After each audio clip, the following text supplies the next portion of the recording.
So speaking of Ubisoft, I didn't do it on purpose, but nice transition. So we had a Ubisoft Forward at a terrible time. They chose a Thursday midday.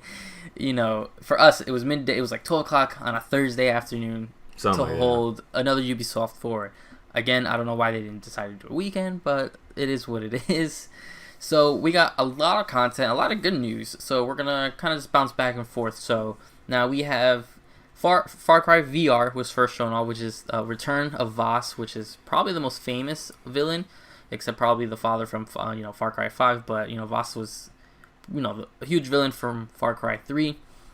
Now, unfortunately, as of right now, this won't be available to play at home via Oculus or PSVR. Right now, it's gonna be only available at launch through the playable zero latency locations, where I don't even know where those are. I think it's really weird.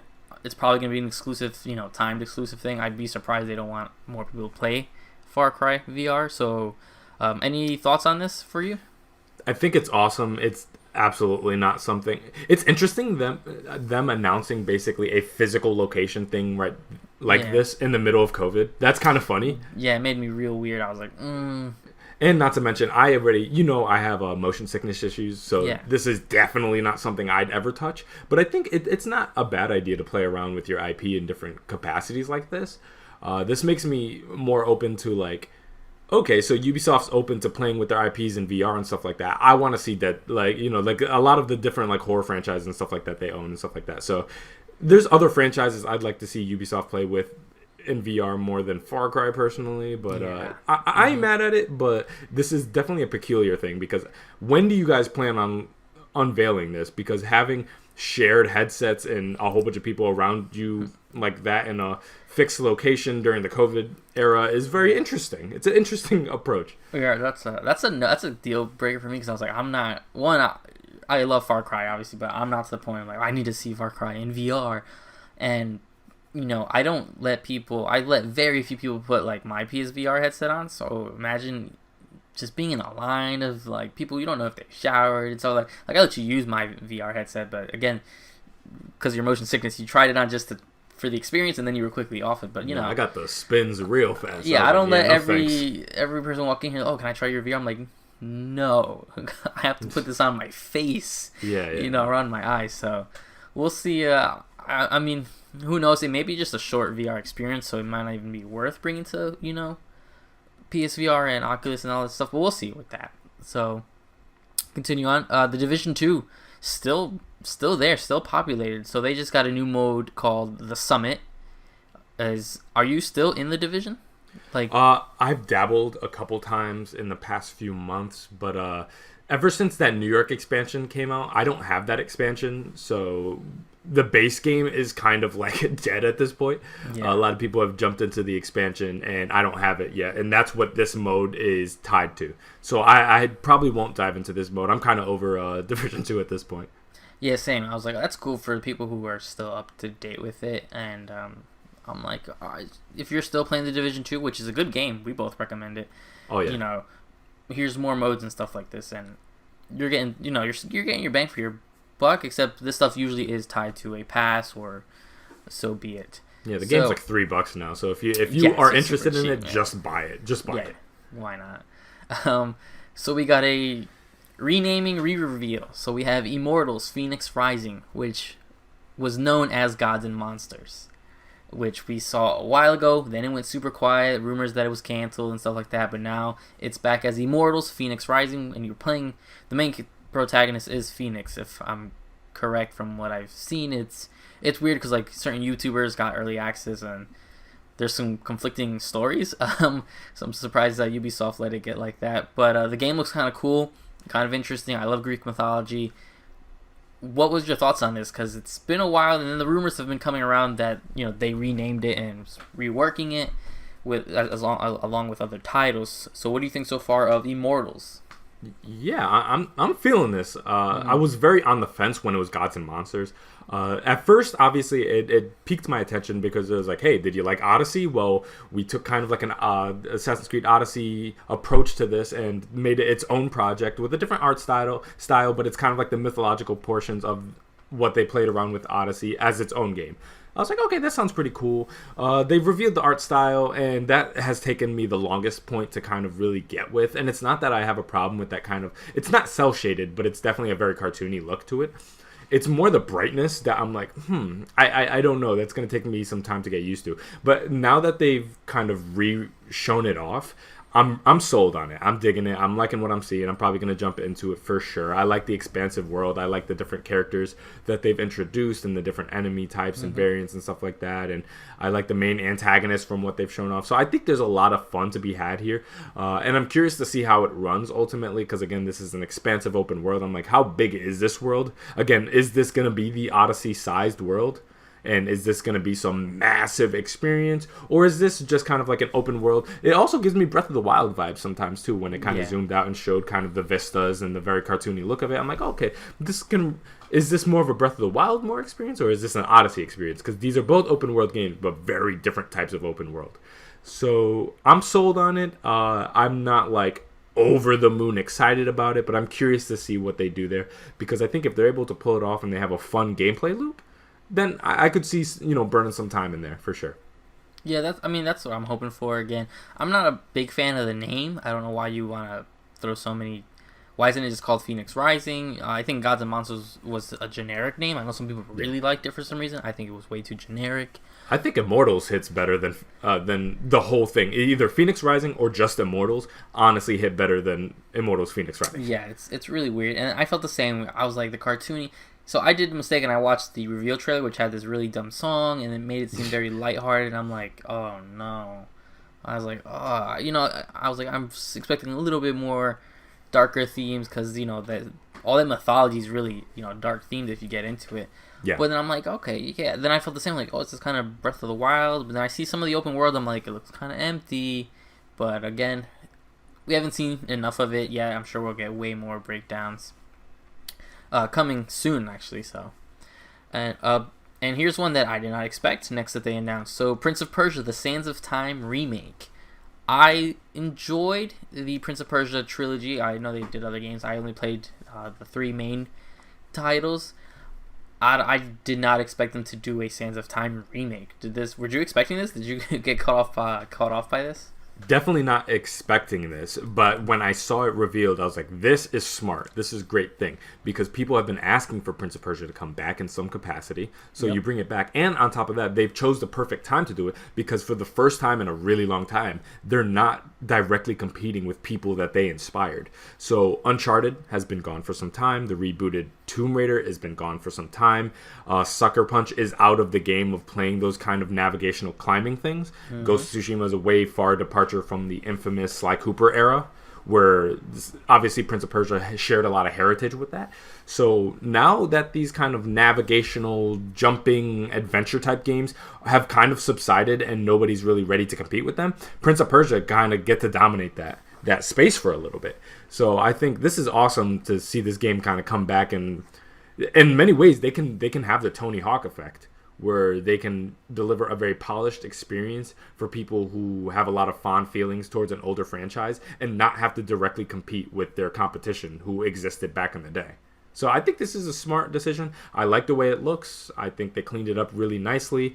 I'm not super intimately familiar with the original one, so this would be a fairly new experience for me. The only Prince of Persia game that I played in depth, and I can't remember the name, but it was the one with the dark version of him. The 2 versions. 2 Thrones? I think so. That's the one that I played back in the day. I've never played Sands of Time, so I'm excited to jump into it. And if it's a budget title, I'm assuming it's going to be probably like a $40 experience. I don't mind, forking out $40 to play it and play around with this 10, 15 hours. I don't mind. I'm definitely into it. Yeah, the pre-orders are up, and unless I really messed up, I'm pretty sure the pre-orders are $40, which, again, good. That's a super nice spot so far. It seems to be like for remakes. I know like Destroy All Humans was $40. Amazon had it for $30, so I got it for $30. But that $40 really seems to set expectations. Like, listen, we know this is not a brand new game, but experience this classic game in a brand new way. They get to really bring some of the stuff they couldn't do way back then to the new style. Some cutscenes looked a little funky to me. I don't know if it's just again it's early access. There's some things just looked really blurry, and the prince looked a little weird. But the gameplay looked solid when he was running on the wall. The time rewind. It's been a long time since we really had that mechanic, and Prince of Persia has been gone forever. This is the series that inspired. Assassin's Creed came from a Prince of Persia, so it's going to be interesting to see. I'm excited for that. Yeah, it looked a lot like a PS3 remaster rather than a PS2 remake. Yeah. Right now, but ultimately, it could be an early build again. Things change dramatically, and once it's on, in our hands playing it, it could look a lot better. But from what they look like, it looked like kind of like an up-res of janky textures that maybe at one time weren't sharp, as opposed to a ground-up remake of a PS2 game. So that was kind of interesting. That was a good point. Yeah, I thought I was the only one who noticed. I'm like, some scenes look good, and then other scenes I'm like, he looks waxy. I'm like, he looks weird. So, but we'll see. I am excited for this. So we'll see more of that soon. Some other information, just Hyperscape, which is Ubisoft's Battle Royale, added a new turbo mode. I don't really have much to say about Hyperscape. I did play. I think I put the gameplay on the channel. I did play it once. I played a little bit more after that, and it's just generic Battle Royale. It's not for me. Here's a new mode. I don't think. Do you have anything to say on the Hyperscape? All right. Not even a little. Yeah. So it's just a generic Battle Royale. So here's a new mode. If you're into there, I'm assuming there is some sort of community there. I don't know, but there it is. More for you guys. So a community that I know is huge. Rainbow Six Siege. Sam Fisher, we've gotten a lot of tease that Sam Fisher was coming to Siege and stuff like that. So we got some of that trailer, some of that gameplay. Didn't really speak to me. I'm not a big Rainbow Six Siege fan. I'm a huge Splinter Cell fan, but this was nothing but a big tease for me, especially since it wasn't followed up by what I wanted, which was a Splinter Cell announcement. But anything to mention on Rainbow Six Siege? I mean, man, do I feel bad for the Splinter Cell fans. Like, they'll give you anything but a new Splinter Cell. Yeah, it sucks. It's at this point where it's like, well, it wasn't at this Ubisoft Forward, then it's just not in the works. It's just not in the works. I don't believe there's a Splinter Cell game being made. Yeah, man. I really hope for the Splinter Cell fans that they get a new game, but it seems like they want to bring him to everything but that. So exactly. Stealth games just aren't in the cards right now, so let's make my Daredevil game and then we'll be happy. Exactly. All right. Now, a news that we were hoping for a long time. This is one of the first things we were hoping for when we launched NeoVintage Games, and that is the return of Scott Pilgrim.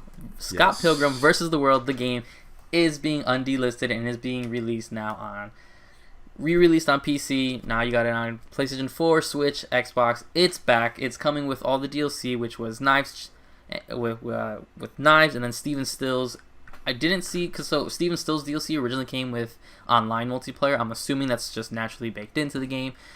It's so good to be able to play this game again. I tried to play it the other day, and my PlayStation just was not cooperating. PS3, is struggling in its old age, and the Xbox version just didn't want to play correctly.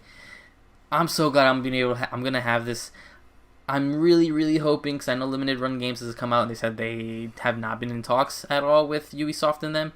I want a physical. I need a physical. I cannot do this licensing nonsense anymore. I can't wait another 10 years and have Brian O'Malley Twitter tease me for it seems forever.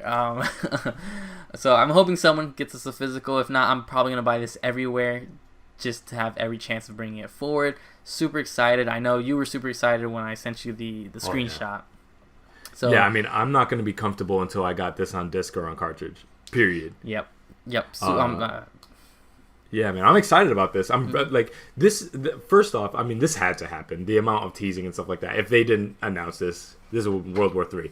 But yeah, again, they burned us so crazy with the digital version that there is zero way that I'm gonna feel okay until I got a way to ensure that, like, in the event that they screw the licensing up again, because again, after the PS3 generation and they were licensing digital games and we were bumping into the whole delisting issue, I was like, well, going forward, they're definitely going to figure out this digital license thing and we won't have to deal with this in the future. They'll find a way to license things in perpetuity so we won't have to worry about delisting. But as the years progress, we're still seeing things delisted all the time.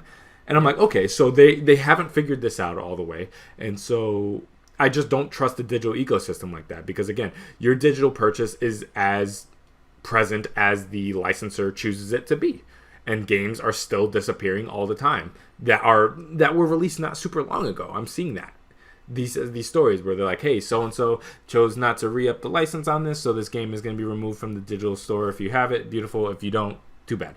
That's crazy that in 2020 that's still a problem to deal with, and I just don't think that this game is exempt from that. So ideally, obviously, you'd like a full-scale Amazon, Walmart, everywhere release of it. But if limited run has to do it, that's fine. That's something. I'm shelling out. I don't care what they charge me for. I'm getting it physical. Yeah, I just hope I'm able to get it before it goes to resale, because if it goes to resale, it's a wrap. That's skyrocketing to $250. If not, I'm gonna end up buying this game multiple times. I'm probably get it on PC just so I can always keep it installed and not worry about it.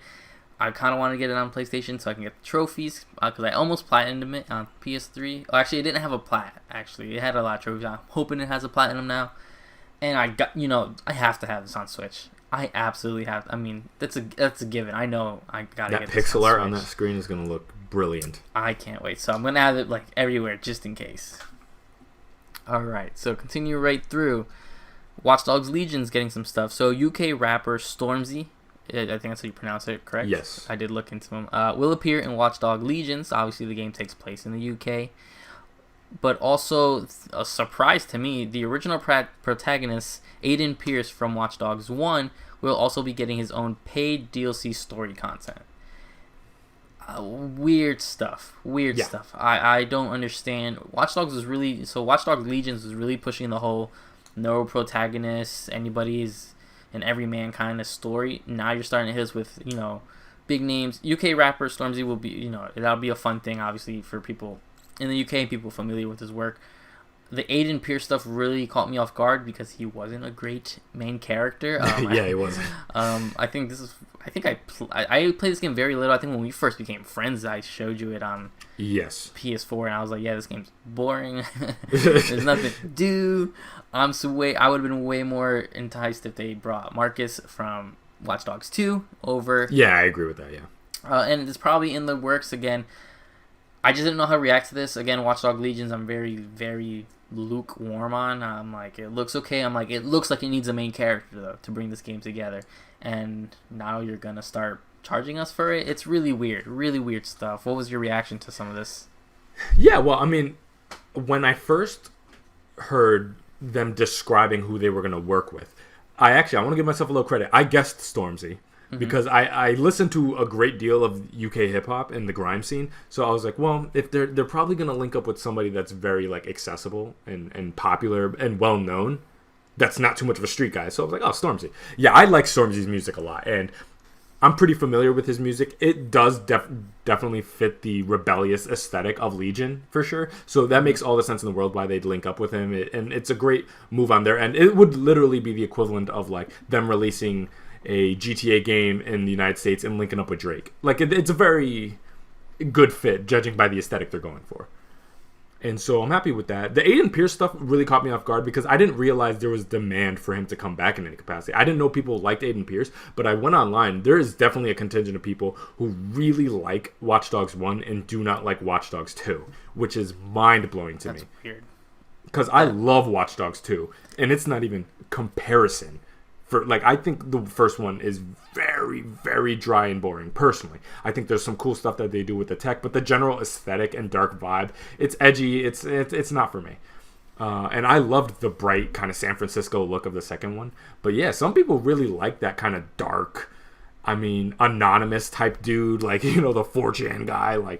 They like that kind of hacker look to it, so I'm glad for those people who wanted him back, but it's not something I'm interested in. I'm definitely into Legion. I definitely plan on getting this game, but I have no intention on shelling out any amount of money to play as Aiden Pierce. No, yeah, I feel the same, where I'm just confused on it. Again, Legion, I do have it pre-ordered. I'll give them that, mainly because Amazon did have it very low. Yeah. That one time I sent you the link, I was like, hey, super low. So I'm excited for that. Yeah, I looked, again, I wasn't too familiar with Stormzy. I was going to actually ask you, and I just looked it up. And I was like, okay, I listened to some of his stuff. I'm like, oh, I agree with you 100%. I'm like, oh, his stuff matches. It's a good match, yeah. I was like, obviously, I'm like, oh, he matches them. And the GTA stuff is a great comparison. I'm like, all right, so this works. So I'm excited for that. Aiden, man, I just remember that birthday scene when you walk into your niece's and he's just in a trench coat and a hat. And I'm like, He was so dry. I wonder if it's the same. I wonder if it's the same voice actor, or they're gonna try to excite people for that. But we'll see. I like his design now. I like the new design for sure. Yeah, that's what I'm saying. He looks better. So I'm like, all right, maybe they're trying to revamp it because they want a future Watch Dogs game to. Well, Legions doesn't have a main character, so I guess you can't do a major crossover. But I guess crossover with 1 and 2 or something like that. But we'll see. And then last from the Ubisoft Forward was Riders Republic, which was their new. I don't know how to describe it. Biking, motocross kind of game. It looks cool. It gave me a lot of vibes from their own. I want to say it's their own title, The Trials. Yeah, is them. That is Ubisoft. It kind of looks like a successor to that, obviously, except not in a 2D style. I saw a lot of flying down mountains, colorful characters, crazy costumes. It looks like a fun time. I was like, I'm kind of feeling this. I was like, I'm kind of digging this. What did you think of this final reveal for them? Yeah, I mean, I liked what I saw. It looks really, really fun, especially if it has a good multiplayer integration. I could see us kind of going online and riding down mountains on bikes and stuff like that. I could see having a lot of fun with it. When I first saw it, I literally guessed in my head. I was like, oh, it's like Trials meets Fall Guys. Like, that's what I thought it was, where you get a whole bunch, you choose your vehicle, you try to navigate different things, kind of like Trials, but it's whoever makes it down to the mountain either first or in one, bundle, you qualify. But that, I guess that's not what it is. It doesn't seem like it's kind of a battle royale thing, like I thought it was. But ultimately, yeah, I want to see more gameplay from this because I'm sold on the idea, but I need to see how the moment-to-moment gameplay is and what different vehicles you can use and what the multiplayer integration is and what their general goals are for this. Is this a full package? Is this a perpetually online type of game? We don't have enough information for me to render a hard verdict on it. So I'm under Ubisoft North America, so I'm going to read really quickly because this is some even stuff I missed apparently. So it goes, jump into Riders Republic, a massive multiplayer playground, ski, snowboard, bike, or wingsuit across an open world sports paradise. Race in mass start events, develop your rider's career, or kick back with friends and free roam the parks. Live out your rider's fantasy as you roam free in a huge, vibrant open world, always buzzing with other players around you. Immerse yourself in iconic American national parks like Yosemite, mashed up for your shred, squad up with your friends and compete in a wide range of multiplayer modes. Feel the rush of downhill races, dominate maps in team versus team competitions, or give it your best shot in an epic mass PvP race with more than 50 other players. And that's that battle royale factor. So I felt the same. So I thought that well. So there is a quote-unquote battle royale mode into it as well. That makes sense. Okay. So it's I'm excited to see this. I mean, to have a casual, again, I don't know what pricing and stuff like that, sort of casual, fun. We're not huge sport players, but this is kind of more our, casual. I can do vehicles. Yeah, we do a lot of free skate in Tony Hawk. Yeah. So doing a lot of skiing and free stuff gave me a lot of SSX vibes and stuff like that. So super excited to see this. And we can have some fun with this for sure. It definitely looks like it's gonna be a fun thing. Again, as long as it's priced accordingly, and I hope it at least gives you some stuff to do off. It's a lot of multiplayer. I've said a lot of multiplayer, a lot of teams. I'm hoping there is some single player stuff where I learn the ropes besides tutorials and stuff like that, and like a Forza type campaign. Yeah, so we'll see. Yeah, something so I can do when my friends aren't online. Yeah. So that was it for Ubisoft Forward. I think this was a little bit better of a Ubisoft Forward than their previous one. I think the last one, besides really Assassin's Creed, had not much. It was Assassin's Creed and Legion. So this one had a little bit more meat to it, a lot of more variety. So I was excited for this Ubisoft Forward. Yeah, I'm not mad at it at all. And when you have a single publisher like Ubisoft, having your own conference on a regular basis is not an easy thing to pull off. So I commend them for that because not a lot of people can do stuff like this.